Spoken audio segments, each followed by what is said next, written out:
This is Dennis Ramundi. I'm here with my co-host Phil Goldberg, our podcast, and also YouTube channel, Spirit Matters, found at spiritmatterstalk.com. And you can also, if you go to YouTube, just put in the 3 words Spirit Matters Talk and we'll show up. So you get not only to hear us, to see us, and if you're watching or listening, please subscribe. It doesn't cost anything. We want to thank the people out there that help keep us on the air. And if anybody would like to contribute, go to spiritmatterstalk.com and you'll see how to do it. Another great guest for the show today, somebody I'm certainly excited about interviewing, Jacob Kyle. He's a yoga asana teacher, writer, philosophy educator, and founder director of Embodied Philosophy, an online educational platform for Eastern philosophies and contemplative practices. And I was just looking at, that's a great website. They do great work. Look at it, and I'll repeat that. It's well, we'll have it posted up. Embodied Philosophy. I think it's embodiedphilosophy.com. Kyle holds 2 master's degrees in philosophy and an MS in political philosophy from the London School of Economics. And very excited to have you on the show today. And thank you so much for taking the time, Jacob, to come on. Thanks for having me. It's a pleasure. And I just want to throw out, Phil's in Los Angeles, I'm in Gothenburg, Sweden, and Jacob's in Provincetown, Massachusetts. So through the miracle of modern technology, we meet. That's right. At an ungodly hour of the morning for me. Oh, it's only 8 a.m. No, it's not. It's not 5 o'clock in the afternoon for me. So yeah. Jacob, we usually like to have our guests tell us something about their spiritual history, and yours is an interesting one. So please, as briefly as you can, and we can follow up, tell us what got you on your spiritual path and what brought you to the work you've been doing with Embodied Philosophy. Sure. Like I imagine many people in the United States, I grew up in a Christian church that was, I wouldn't say evangelical, but relatively conservative, and lost my faith, as it were, in that particular expression of the divine and God when I was about 17 years old, and went into a bit of a, I would say, kind of personal crisis with that. And then when I was in college, found politics, and that became my spirituality for some time. And then around the end of my undergrad, I encountered yoga for the, I had heard about it from several of my friends, but I'd never practiced it myself. And started practicing yoga asana right after I graduated from undergrad. And I would say from there, just a kind of process of subtilization and an opening took place. And gradually and over time, I became more introduced to the subtler contemplative teachings of yoga and also, you know, the wider Hindu traditions, Buddhist traditions, and other contemplative traditions, also those from the West. And but was really more at that early time just focused on kind of the asana, and I was studying Western philosophy. And then I think looking back retrospectively or retroactively, I was looking for a spiritual solution in Western philosophy. And then when I got to a high level of study there, I realized that it didn't exist. In the upper echelons of academia, it was not the spiritual solution I was seeking. And so I just progressively moved more towards the study of Eastern contemplative traditions and found the solution that I was looking for. But I was a bit aimless. I was a bit of a salad bar spiritualist, I would say, for a number of years until I met my teacher, Paul, who you've also interviewed on this podcast. And I've been studying with him for the last 6 years. He initiated me into Neelakhanta Meditation. And so since that time, I would say my practice has really shifted from being more kind of asana focused and more intellectually focused to more grounded in an ongoing meditation practice. So that's sort of the abridged version, I would say, of my spiritual path, from like, you know, conservative Christianity to Śaiva-Śakta Tantra. And we should add that the Paul you refer to is Paul Muller-Ortega, That's right. And listeners can find our interview with Paul from a couple of years ago in our archive. Right. And if you go to archives, by the way, you have the option of either just seeing what we've done most recently and have it listed that way, and also alphabetically, so it's easy to find. I wanted to ask you, Jacob, I'm curious, you grew up in the States, but then you did get a master's degree at London School of Economics. And I was wondering if this shift from the States, living in London, living in Europe, if there was an effect on your spirituality at that point, or did anything happen spiritually for you when you went overseas, or did it not happen until you came back? Well, I mean, I suppose it depends on how you define what a spiritual experience is. And for me, I think Were you seeking then? Yes, but my seeking was in the form of continental philosophy. So to me, I think my encounter with political theory, my encounter with Marxism, I see that as a spiritual awakening in a certain kind of way. I see it as a kind of transition to another kind of dimension of consciousness that at least structurally kind of reflects or mirrors other, transformations of awareness and spiritual kind of insight. Even though it's not written in the area of what we would call contemplative traditions, I think political kind of awakenings and realizations can be just as spiritually enriching. So, I had an interest in Hinduism all the way back to my undergraduate days. My first kind of book of Hinduism, which I still possess, was something I bought when I was a theater student in the early years of undergrad, when I was 18. So I was always a seeker. And like I said, I think I was always looking for God. I just thought God was in the highest refinement of the intellect. And in a certain sense, might say is, if you define intellect, which I do now as being something more like Tarka, right, rather than discursive knowledge.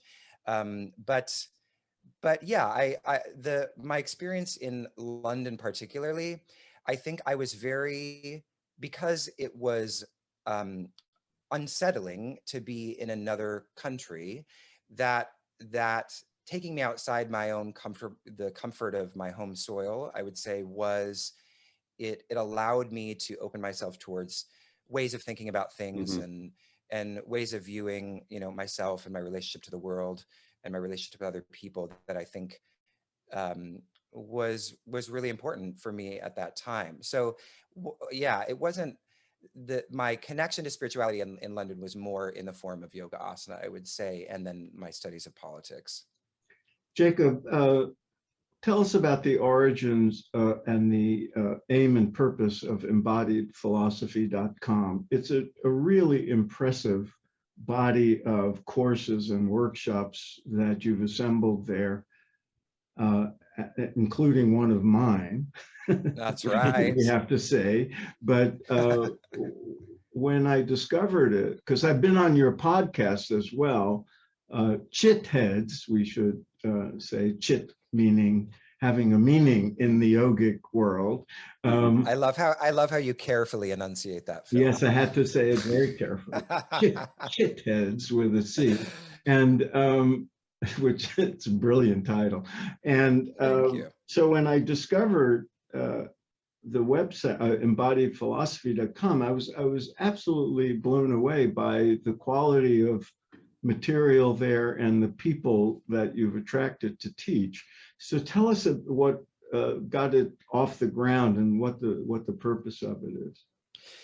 Yeah, so Embodied Philosophy was born out of my passion for the contemplative wisdom that I was encountering and studying more deeply, and my disappointment in Western philosophy as kind of a spiritual solution, as I was mentioning. So embodied philosophy, the term really comes out of my experience of studying philosophy in a disembodied way, in a way that didn't apply to daily life or wasn't at least designed to be really integrated, at least in its modern incarnation, Western philosophy, because there's many expressions of it, some of which are spiritual, some of which are not. what the Western philosophy didn't have a way of being integrated such that, you know, you would transform in an interior way. But at the same time, I was also feeling like the yoga philosophy and the Eastern contemplative teachings that I was encountering in yoga asana classes were distilled in a particularly kind of shallow way. And I really wanted a middle space between what at that time, and of course things have changed quite dramatically since then in terms of online offerings, but at that time I really felt like there wasn't much of a space for yoga practitioners, asana practitioners, who were also just as passionate and interested in studying contemplative teachings in a more rigorous way, but not landing so far in the scholarly world that it becomes just this kind of obtuse, very highly specialized, abstract, you know, articles or research that really has no application to the life of a practitioner. So, you know, the site really is designed to be a site for scholar practitioners, and the integration and the conversation between those two arenas, and also kind of investigating the tensions between them, right? Because there are tensions, especially in terms of what we would consider the kind of modern academy and its guiding principles of objectivity that tend to serve sometimes as an obstacle to the kind of contemplative openness or experiential trajectory of contemplative practice. Mhm.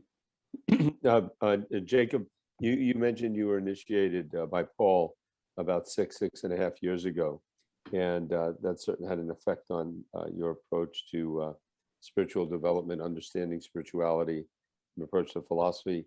How has since becoming initiated affected you in that way? And what is your daily routine like? How much time do you actually put to practice, and how much time to study, and how much time to teaching? Yeah, well, thank you for that question. Well, I would say that that my encounter with Paul was an encounter with, first of all, a teacher that I just felt incredibly moved by, and also I felt as if I had recognized him, you know, like from a past life. It was very much an experience that I'd never had before.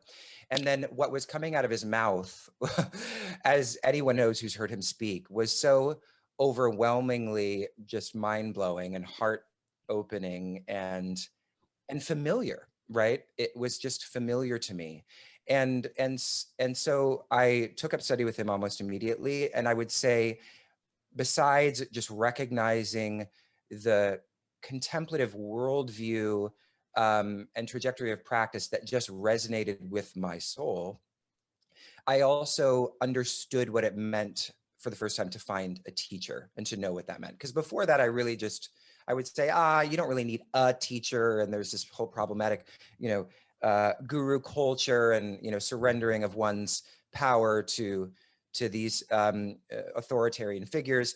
And then I met a teacher with integrity, who I find to have, you know, a great deal of integrity, and that really changed everything. And so now I'm all about, you know, the experience of finding the right teacher, and that means, you know, different things for everybody, I think. My practice now is a daily, twice daily meditation practice. And, you know, in Śaiva-Śakta Tantra, that's a mantra practice, mantra meditation. I also practice japa, which is, you know, the repetition more verbally, or at least in the way that I approach it, it's the external repetition of mantra, and not the just internal repetition. And then I chant litany chants. I chant the Sri Rudram pretty regularly, the Ganapatiya Tarvashirsha Upanishad. And I study Sanskrit pretty intensively with my teacher, Boris. And I consider that a contemplative practice. And it's certainly a very intense and challenging one at that, especially at this stage. And Boris is really quite a disciplinarian, and I appreciate him for it. He's an interesting guy. And so altogether, you know, that I would say probably takes up, you know, at least 2 hours of my day, Mhm. and sometimes that's a little less, sometimes that's a little more. Mhm. I'm neglecting to mention asana. I'm realizing I'm not mentioning asana, and I mentioned this actually recently in an interview that I don't look at my asana practice anymore as my yoga practice. I see it as supplemental and certainly a wonderful source of cultivating my nervous system in such a way that my Mhm. practice is more fruitful. But I don't call my yoga my asana. I call it my asana practice. And again, it's a part of my body of sadhana, but it's not the core tenet Mhm. of it anymore, as it was when I was younger. Phil, a quick follow-up on it. Yeah. I'm just curious, did you seek out Paul because you'd heard of him, or was it some cosmic coincidence you collided with him? I found him through a book. I read Christopher Harish Wallace's Tantra Illuminated, as many Mhm. people have, which is a great textbook. And at the back of it, he mentions a bunch of teachers. And I had already been studying Tantra by the time I found that book, Mhm. and had been really, aroused in a certain kind of way by it. Uh, uh, um, uh, and so then I just looked basically into all of the teachers that were mentioned at the back of that book. And I Mhm. found several teachers that I thought were really inspiring, but when I went on Paul's website and I listened to one of his talks, it was just sort of a no-brainer that I would study with him. That was how Mhm. shifting, life-changing it was for me. And so yeah, I found him that way. And I think that these things, of course, are all kind of designed in a certain way, although it did feel very, sort of serendipitous at the time. Jacob, earlier you used the word Tarka. Mm-hmm. I would like you to define it for our listeners. And in that context, let's mention the magazine of that name, Tarka, that you publish. You do a lot of things under the rubric of embodied philosophy. And given that you have a 2-hour day sadhana, you're a busy guy. And among the things that, with all the courses and programs that the website hosts, you also have a magazine, a print and online, very hefty periodical called Tarka. Tell us about that and why you started Yeah, and what it absolutely. means. Yes, absolutely. Well, there are different definitions of Tarka. Probably the most kind of commonplace one would be logic.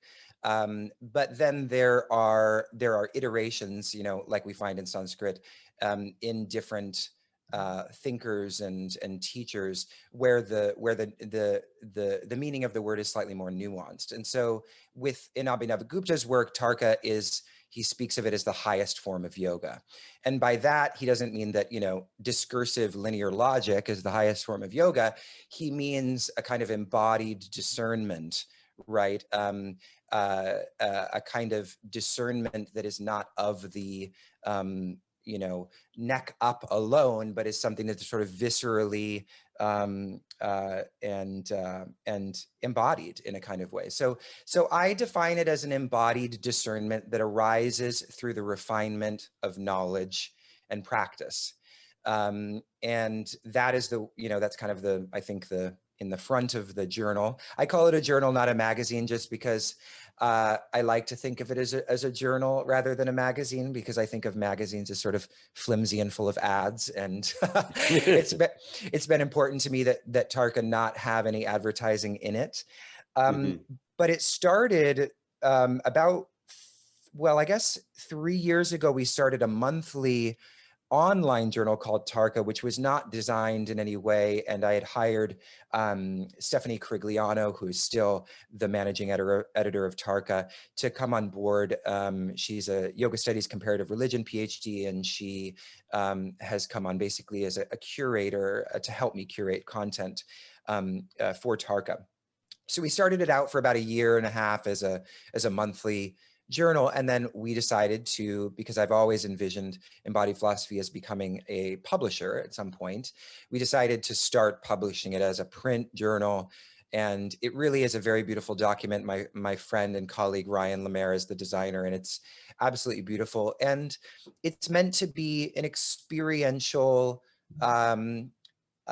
laboratory for scholar practitioners and devotional leaders. That they don't have to be academics. We have a range of writers for Tarka, but the idea is to really explore and integrate the contemplative teachings, which obviously in many instances are quite ancient, with contemporary perspectives, social issues.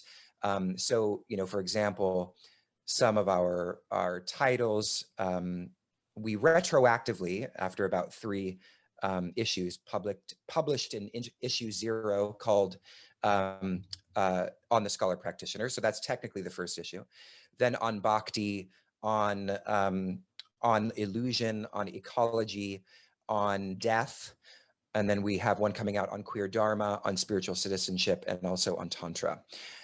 So, there's a range from, focusing on traditions themselves to more kind of current matters like ecology, to, life themes like death and illusion and stuff like that. So, yeah, and we're always looking for new writers. I should just say that too. You have a sophisticated audience, I know, and we're always looking for a larger team of scholar practitioners and writers with perspectives to share, to contribute to the journal. And so, if that's of interest to anyone. Is there some place where people could see what you're looking for or what upcoming issues are? So someone like me could say, oh, I have something in mind, I could write for that issue.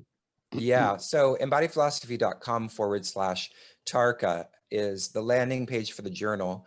But there's also, and to what degree, right now I think we don't have upcoming topics on that page. We have it on our submissions page, and you can find the submissions link at the bottom of the website if you scroll all the way down to the footer. We'll have all that posted up. I wanted to ask you, Jacob, you studied political philosophy at London School of Economics, and obviously had an interest in politics and how political philosophy might influence people. I was at the Kennedy School for a while and had similar interests. And then I'm going to use the word evolved into more philosophical interests, more spiritual interests. Or right now in the world, as we see it in the United States and worldwide, there's a lot more attention being given to politics than to philosophy, a lot more attention being given to politicians than to spiritual teachers. What is your hope for humanity? Do you think we as Homo sapiens will move forward and things will improve and get better? Or because I've moved from being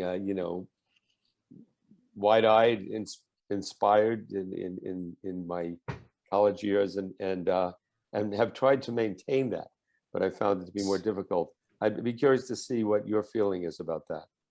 Well, that's what's really what's interesting about that, I think, and let me know if I'm breaking up because it says my internet connection's unstable. We hear you really clearly. Yeah, I do. Okay, anyway, great. Yeah. Yeah, I mean, you two especially were, kind of forged in the spiritual environment of the 60s, right? Which, from my limited knowledge, I wasn't there, but from my understanding, it was a time of great optimism. And I think that we are in a kind of equally political moment, but there's a great deal of pessimism. And I think that pessimism is born out of a kind of highly agitated nervous system, right, that has been cultivated by, late stage capitalism. And so we're all in this hyper vigilant state, and our nervous systems are just completely hijacked by that. And so my hope, of course, with Embodied Philosophy and with other platforms like it, is to disseminate, at the very least, a contemplative practice that would help to reshape and soften and clarify the nervous systems of human beings, such that they could then begin to interact with each other from a place of less anger, agitation, hypervigilance, and divisiveness. And to me, that's really the kind of saddest picture of things, is really that we have sort of almost devolved into this tribalistic mentality of us and them. And this exists on both sides. I mean, I consider myself very much of the left, but sometimes I don't recognize the left in the way that I was really inspired by it in my own initial political study. And I think that one of the things that we've lost is really a sense of solidarity around a vision of the future that that we can build and manifest together. We're really in a state of destruction and deconstruction and of tearing things down. And I think that habit of tearing things down, coupled with our less than healthy nervous systems, is just creating this perfect storm of vitriol and ugliness. And so I think, right, if we zoom out and look at things from the perspective of the yugas, we're in some degree or expression of the Kali Yuga. And will it go completely into the gutter, never to return to some more contemplative place? I don't know, but I certainly hope so. I think that there's a rock bottom that we have to hit in order for people collectively en masse to wake up. And I don't know that we're there yet, and it might get worse before it gets better, not to be a pessimist, but in the meantime, I think, the orbit that we do have autonomy over is our own energy body, and the way in which refining that can have an impact on the people around us, on our communities, and sharing the fruits of practice, sharing the perspectives of contemplative traditions, in my view, is really the way to go. And I think there's also just things to be done in our educational system. I would love to see philosophy and critical thinking taught in grade school, for example. Right. I mean, there's so much reform that you could just, talk about, not just talking about contemplative teachings. You could talk about reform of education and government and all of that. There's so much to do. It's sometimes hard to know where to start. Yeah. But I just want to say that it was very well articulated, and I think would make a great article or series of articles.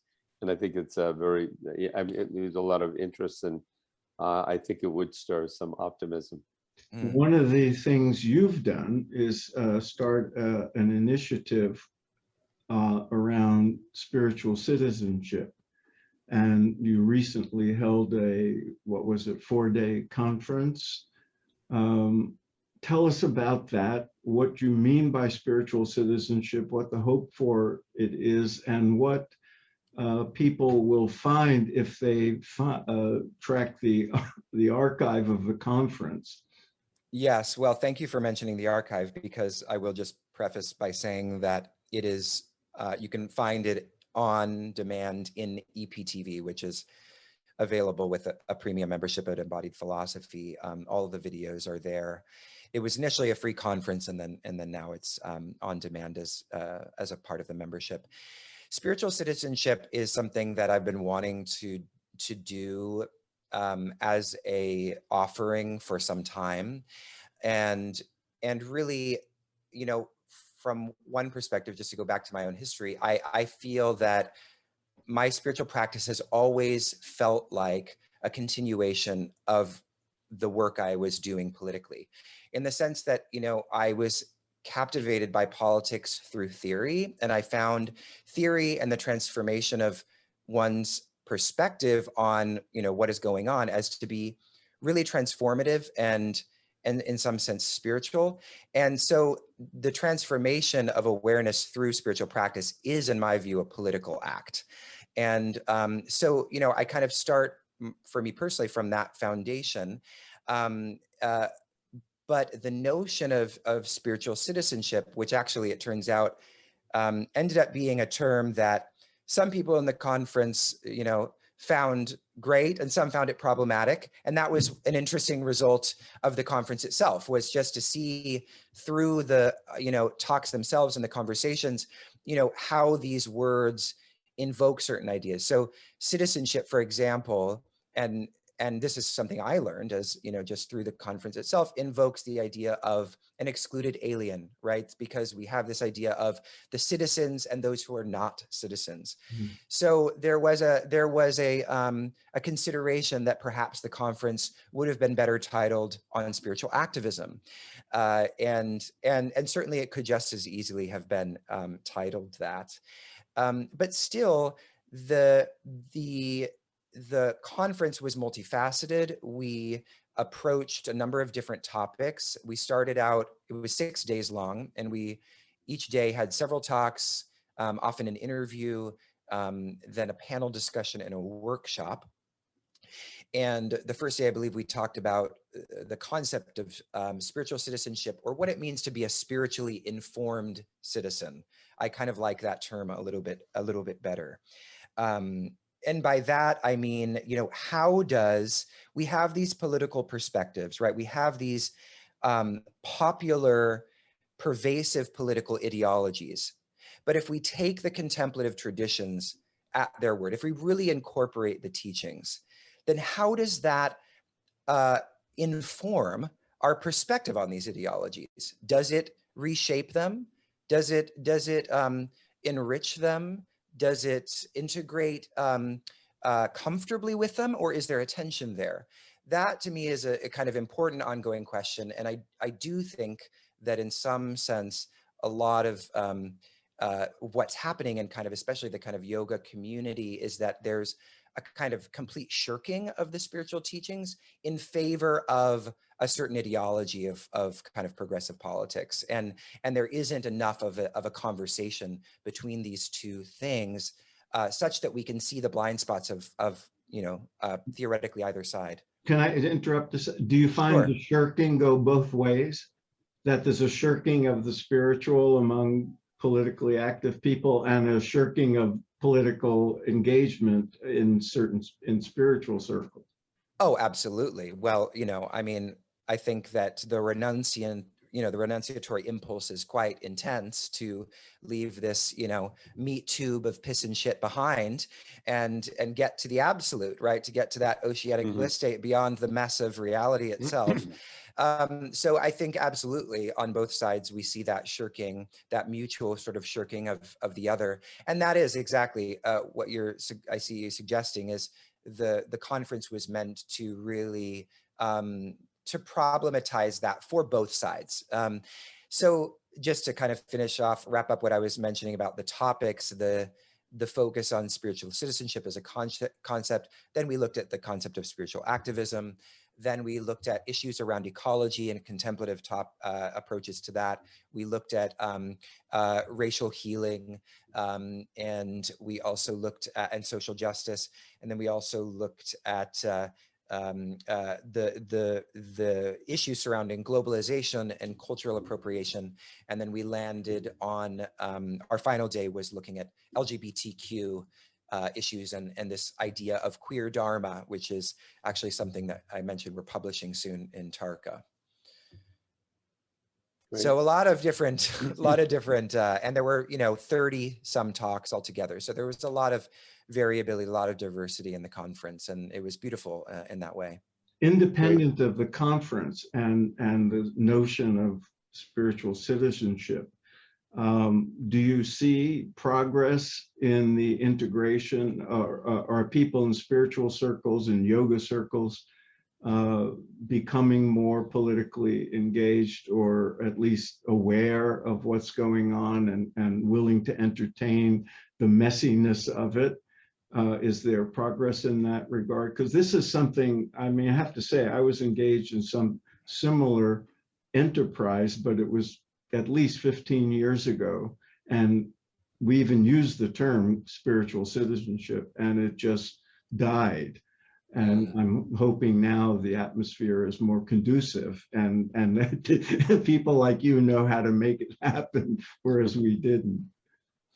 Yeah, it's an interesting question. I mean, I think that the conference, which had a it had a great turnout. It wasn't, for example, as well attended as our trauma conference, which is also a very popular topic in the moment.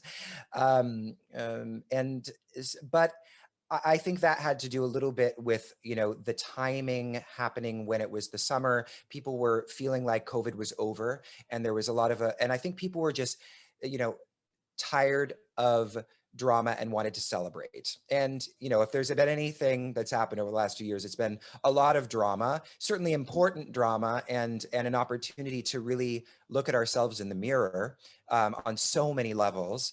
And I think, there's definitely was a peak in the activity and the willingness of spiritual communities to really take stock, particularly of inclusion and issues of privilege and diversity within contemplative communities. That certainly has really flipped, and a lot of, I think, communities are doing really excellent work at just like, noticing what's there finally, and noticing the historical exclusion of marginalized groups, and how important it is to reconcile ourselves with, the reality of white dominant culture, and the harm and pain that is, and trauma that has caused for a really long time. And I think that wellness and meditation and yoga communities are getting much more comfortable with being uncomfortable in these kinds of conversations, and looking at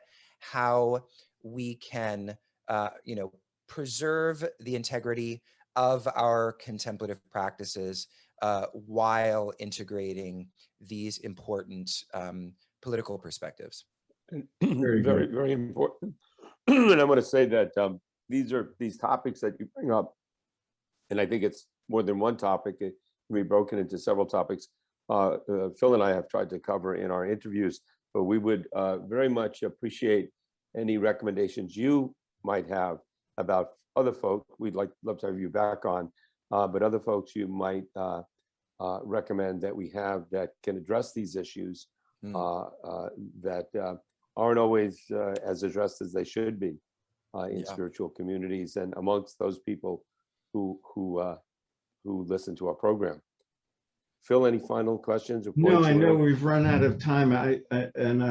We'll have to have you back, Jacob, because Part two. a lot that we haven't talked about. Maybe when we see, some upcoming Tarka issues or some of the offerings online, we'll have you back and talk specifically about that. You've just mentioned a few that I wanted to follow up on, but we've and to our listeners and viewers, Tarka, all of this will be posted up where you can find out more information. And if Jacob agrees, and I think we could convince him to come back on sometime, maybe even soon, to do a part two, and because there's so much more that we could and would love to get into. And again, listeners, go to embodiedphilosophy.com, spend a little time fooling around and clicking on things. You'll find a tremendous amount of good stuff. Highly recommended. Jacob, thanks for the work you're doing. Thanks for being with us. Any final message for our listeners? Thank you so much. It's been such a pleasure chatting with you. It's obviously a huge honor. I've been listening to your podcast for quite some time, and it's wonderful to be in such esteemed company, and I really appreciate the opportunity. And thank you to all the listeners. Very good. Till next time. Thanks. Till next time. Thank you so much.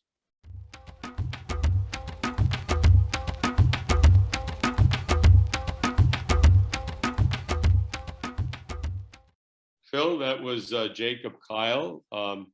Very intelligent, very articulate, and very productive. His website, I mean, I've been going through it. It's really loaded with content, and good content, and well edited. And he puts, and I think he's pretty much a one-man operation. No, I know he has help. He has writers, and I think he might even be looking for more writers. But it's not just that. He has some, people organizing stuff, and Like when I did a course for embodied philosophy, there was a guy in charge of, making. And he went from yoga and then more now meditation, blue throat yoga, which is has a component of meditation in it. Oh yeah, well, he's very much like a lot of yogis. They get, it's very common in the last few decades for people to get interested in yoga for physical reasons, for health or fitness or whatever, and then discover there's more to it. And so he's in that camp, it would seem. But I think he had, he suggested having had, an interesting sort of spiritual journey independent of that. Right. And he's in Provincetown, Massachusetts, which is, for those that don't know, that's on the tip of Cape Cod. Very tip. It's very hip. And you can get there by boat or car from Boston. It's a great place to visit. And and I would imagine that community, that area would be very receptive to progressive stuff. I mean, if you consider yoga and meditation progressive, I guess very conservative people do it also. I would think, and my guess is there's, plenty of spiritual seekers there. And also, I did a yoga, funny thing, about 20 years ago, I did a yoga class there. I remember that in Wellfleet, which is right next to Provincetown. Now, how do you know? How did you guys connect? One of the many things he does under the Embodied Philosophy rubric is a podcast that we mentioned called Chitheads, and chit meaning sort of consciousness. Yes. And so I guess I was invited to be a guest a couple of times on his podcast when a book of mine would come out. So, and he's very familiar with American Veda. And he interviewed me for my last book, for Spiritual Practice for Crazy Times. And we got to talking about embodied philosophy, and the idea of my doing a course came up, and yada, yada, yada.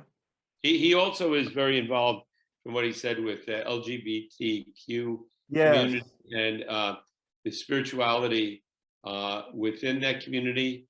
And we've had other folks come on and address that issue, but I think he takes a unique approach. I think the next time we have him on, I'd like to get into that a little bit in detail. Yes, that's a fascinating thing in and of itself. And their journal, Tarka, they come out with it, I think, quarterly, and it has very high level content on the sort of intersection of scholarship. So they have a lot of academics, but not only academics, but it's very well, written and thought out pieces on themes. And he said that one of the upcoming themes is going to be, I forget the term that he used, gay dharma or something like that, and a queer dharma. That should be very interesting. Yeah, it's fascinating stuff. We had that one fellow on from, he runs a church, and I've been there, right off Washington Square on the southern perimeter, Washington Square Park. And we had another gentleman on who had addressed also, and I forget his name, and it's in our archives, but definitely we should have Jacob back on to get into that in more detail. No, it's a very interesting area to explore, just like other marginalized communities and their engagement with spirituality.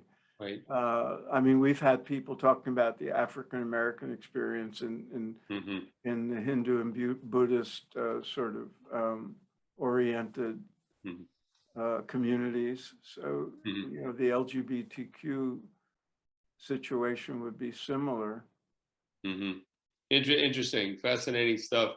Once again, we're moving into some great areas that are under the umbrella of contemporary spirituality. It's interesting. I'm in Sweden right now, as I had mentioned before, spending a couple of months here. My wife is from Sweden, and the country is, as much of Scandinavia, much of Europe is very secular. It isn't as traditionally religious, or the traditional religions don't seem to have as much influence. But spirituality is alive and well, and there's a great interest in yoga and meditation here, just as there is in the U.S. But so we also often talk about people that are spiritual but not religious, and there's no question spirituality is very vibrant even in those communities where what we would call the traditional religions of this age are not so active.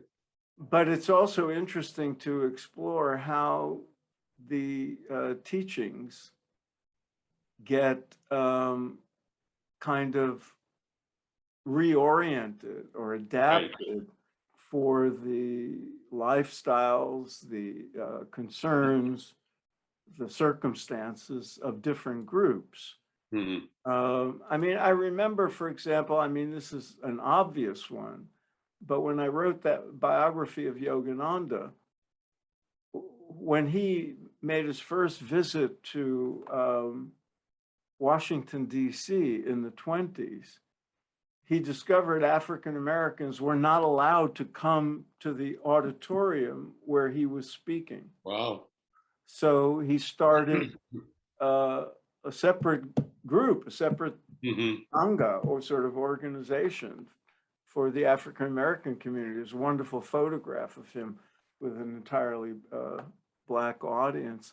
And so there are these adaptations, and we've talked about how some of the communities, yoga communities, Buddhist communities, don't have a very diverse constituency, and people are doing their best to sort of change that and do outreach. Yeah. I don't know if it would be the same in the LGBTQ community. I mean, if you go to a yoga studio in New York City, there's probably, every gender and sexual orientation represented, but maybe there are some differences. Maybe, a gay sangha is different from a gay people in a diverse sangha. I don't know. It's an interesting area to explore and bring people on who are dealing with those issues. So yeah. But anyway, we'll look forward to having them back on. Yeah, and I would highly encourage everybody listening to check out embodiedphilosophy.com. The tremendous diversity and quality of workshops and courses that are offered. That information is all posted up. And I want to remind everybody, please subscribe to our podcast and also to our YouTube station. Doesn't cost anything to do. And for those people that have been contributing to support us, to keep us on the air, to keep our archives free and available to all, thank you very much. And anybody else that wants to participate, please go to spiritmatterstalk.com. Yes. And it'll tell you what to do. We're not a nonprofit. It's not a donation, but it's a contribution. And there you go.